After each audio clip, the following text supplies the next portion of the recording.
Hey my fellow trolls and nerdlings, Chris here with Telesplashgaming, and if it's your first time visiting the channel, welcome, thanks for popping in and spending a few minutes of your day with me, and if you like the content, leave me a comment down below and let me know what you think, and think about becoming a member of Troll Nation. Hit that subscribe button so you catch up on the weekly videos.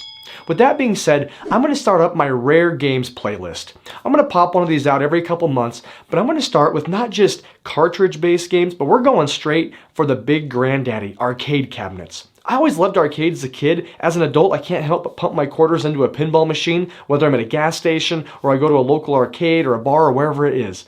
So today I'm going to be going over arcade cabinets and the ones that you probably have never seen in person.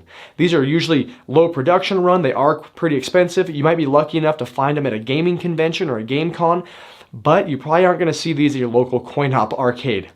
I used arcade-museum.com as kind of a reference point for the rarity as well as the popularity of some of these. And these arcade cabinets aren't necessarily the most rare arcade cabinet in history, but they're a pretty unique run. So we're going to get started.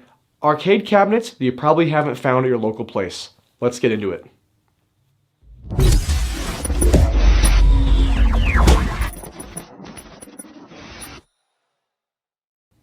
First game up is Ninja Baseball Batman, kind of made famous by the angry video game nerd James Ralph, and he talked about this game in his Batman series, but he didn't go into specifics on why it's rare or much about it. Now, Ninja Baseball Batman is a side-scrolling beat-em-up featuring 4 baseball-inspired heroes hired by the Commissioner of Baseball to search for these stolen artifacts from the Baseball Hall of Fame. So kind of a fun, unique, kind of quirky, story, but it's really fun. It's a great beat-em-up. It was released in '93, but the problem is it was made over in Japan, and we only got a handful in the US. Roughly 43 units made its way over to North American soil. And because of that, the chance of finding this in the wild is really rare. If you were lucky enough to actually pump a quarter into this machine and play it, consider yourself lucky. You're better off seeing this at one of the big gaming conventions, or if you know a massive collector, he might have it, and finding prices for it are even difficult. I couldn't even find a real price for this because there's just so few out there. In terms of rarity, on a scale of 1 being super rare and 100 being pretty common, it's at a 5. So a 5 out of 100, pretty rare, not the rarest, but still a pretty rare game, and definitely rare for North America. Next up is one considered one of the holy grails for arcade collectors, and that's Aztarac. Now, it was created by a company called Century, based out of Florida, and they were in business from 1980 to 1985, and they were popular for licensing arcade games from Japan that were mainly made by Konami. So they would take the Konami-based Japanese arcade games, bring them over to the US, and release them that way. But they did have 4 of their own games that they created in-house, and one of those 4, and the last one, was Aztarac. And it was released in 1983. Now, it used vector graphics, and you're the pilot of a tank tasked with defending several outposts. So pretty basic gameplay, but the uniqueness behind this was the monitor. It's easily recognizable by its fishbowl bezel around the monitor. So that's really kind of like, whoa, if you see this, you're gonna know you're looking at a really unique arcade anyway, but it's super rare.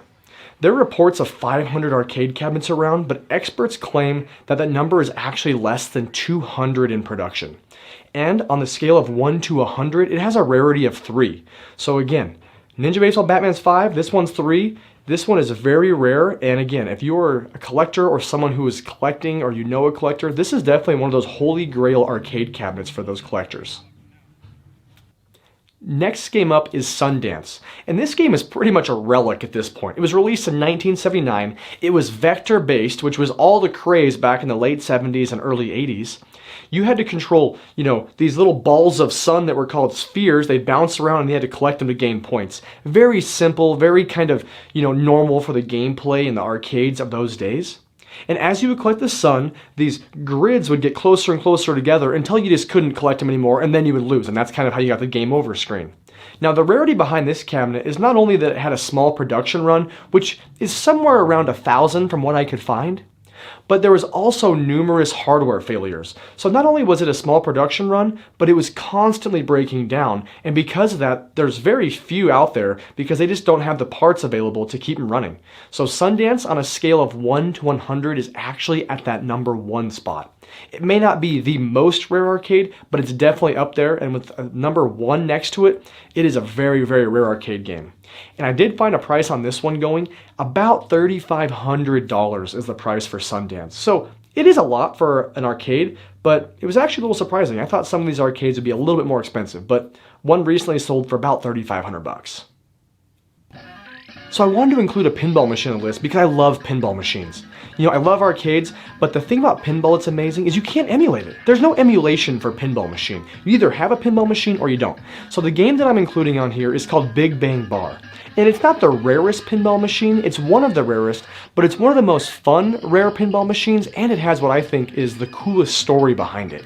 So in 1996, Capcom actually produced a couple prototypes for this game, and they released them. Some people said it was around 3 or 4, another person said it was around 14, so let's just say a dozen or less of these prototype pinball machines were made by Capcom. For one reason or other, they ended up not going into mass production, and the blueprints and everything kind of fell apart. Well, 11 years later, in 2007, somebody came upon these and decided to actually produce them. So around 200 units were produced and sold across the United States.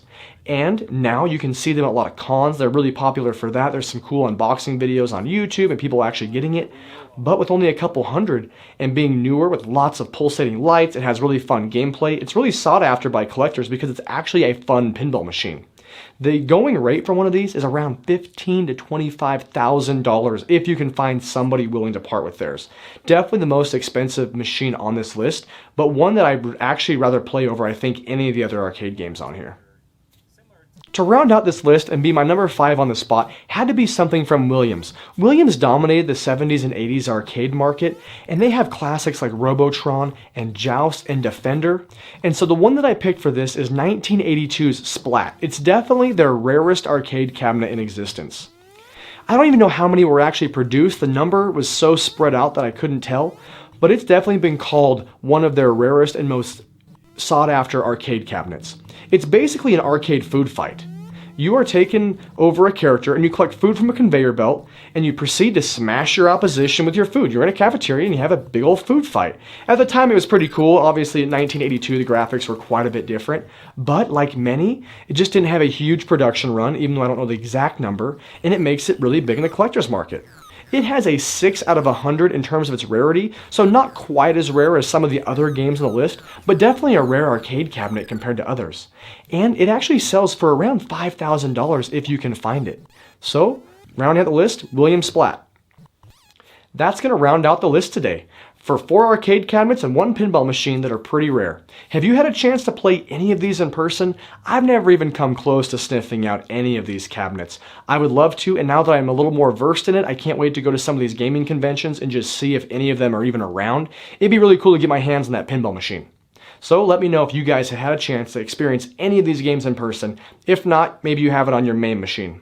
With that being said, guys, thanks for joining me today. Hit that subscribe button. Throw me a like, leave me a comment down below. Let me know what system you want to see next for rare games.